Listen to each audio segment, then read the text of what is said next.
Hey, this is David from the Jordan Howerton Band. Today we're going to be going through the song We Are Free with electric guitar. So I'll be playing through it with my Les Paul, and we're just going to go through it from front to back first, and then on the back end of the video maybe we can just highlight a few things to kind of take away as you practice it yourself. So once again, let's just go through it. We are free.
Let's just start with the intro, and just know that everything on the intro is the exact same as all of the turnarounds throughout the whole song. So we can kind of break down the song into three different parts: the turnarounds, the chorus, and then the bridge. So we'll just start with the turnaround, and that's just going to be done with two strings here on the G and B strings. So we'll start, and we're just going to plant our ring finger here on the 4th fret, and then all the movement is going to take place on the B string down here, like so.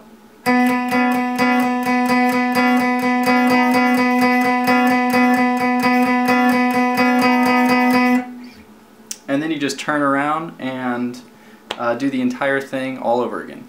So that's it though, from front to back. So with everything, you can go back and kind of listen to it, but that's the gist of it, just a little bit slower.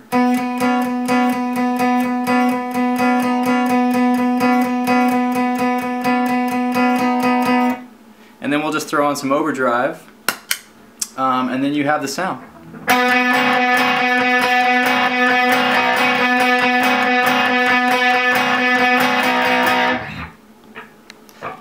Alright, so moving on to the verses. We're going to keep our hand placement exactly the same where it was, but instead of strumming, we're just going to pick. So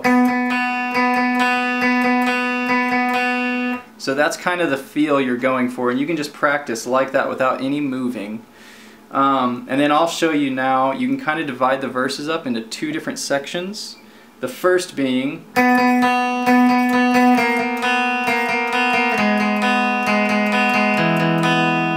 the second being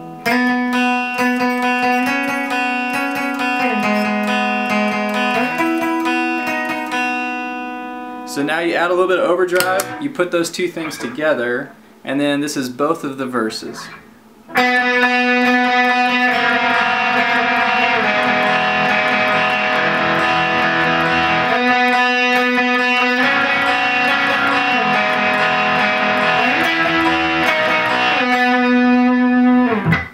So those are all the verses. And then moving on to the chorus, we basically do a big switch. Now we've kept the same form up to this point, but during the choruses we really want big chords. So I'm just going to be clean here to show you the chords, but we're going to start with the B, and you kind of follow the bass and kick drum, so it'll be kind of separated. I'll show you. Go.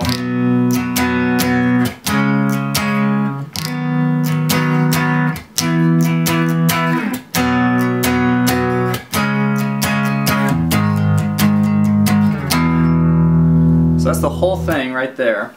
So you start with the B, you walk up to the C sharp. Once again, we're just in power chords here, so nothing too fancy. Then we'll go up to what is a D sharp over B. So you're just doing these three. And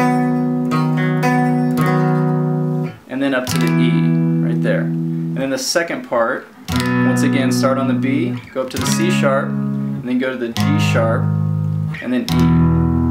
And so it's all just power chords. You don't even have to worry about what's a minor or what's major. So just, once again, with overdrive, here's the whole thing.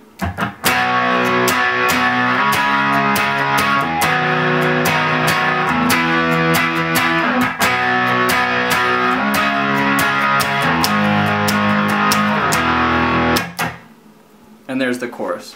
Well, let's move on to the instrumental. And this part, you can just have fun with. It's gonna be crazy for your right hand, your rhythm hand. It could be, but you can also simplify it, so just know that. There's no right or wrong way to really do this, but what we're gonna do is start with your index finger and your pinky just doing octaves. So the whole thing is all octaves, and make sure that there's always gonna be 2 frets separating your fingers here. And in case you're wondering, this is being played on the D string and this is being played on the B string. And you'll never move, you're just going to be moving down and up like this.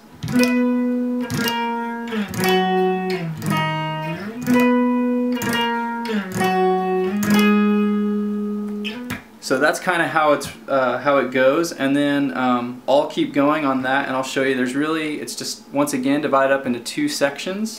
That always kind of helps me to divide it up a little bit if you can. So the first part, like I showed you, goes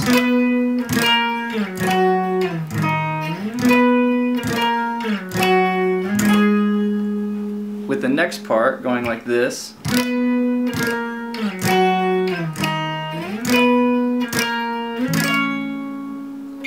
And then back to that first part again. And you just do that a total of just 2 times. So once again, all together, you get something like.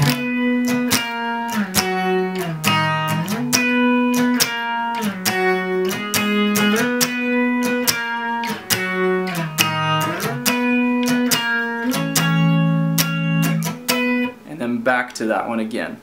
Now what's really important to remember with this is a lot of it has to do with kind of the effects that you kind of put on it. It's okay if it sounds a little bit messy to you.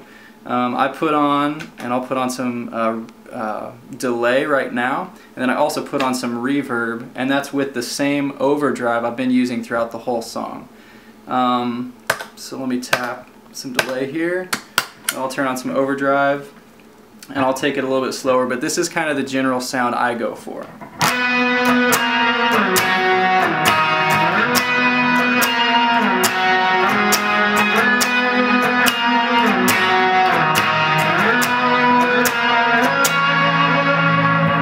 So you can see it kind of sounds messy all by itself, but I promise with the band and everybody else, it's appropriate for the part.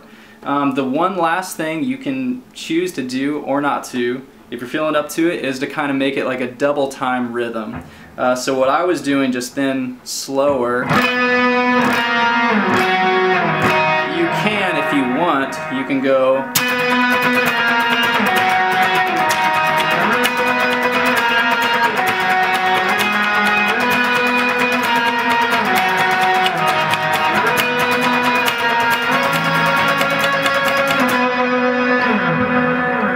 So did I mention it's okay to make it messy? Because that's what it's going to be. It's going to be messy.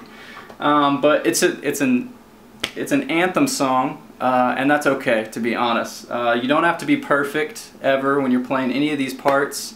The most important thing is just to have fun, enjoy it, and to kind of get the feel across. By itself, the guitar may sound, with all the overdrive and everything else and delay, I like a little bit of a trail just because it makes everything sound a little bigger. It's going to sound a little messy and almost gross probably, all played by itself. But with the band and everything else, it should kind of fit right there into the mix and feel appropriate for the song. So that's kind of it on the bridge. And then the other parts, if there's anything else you can think of, let me know, and I can get back to you. But I think that's pretty much it. So go practice, and good luck.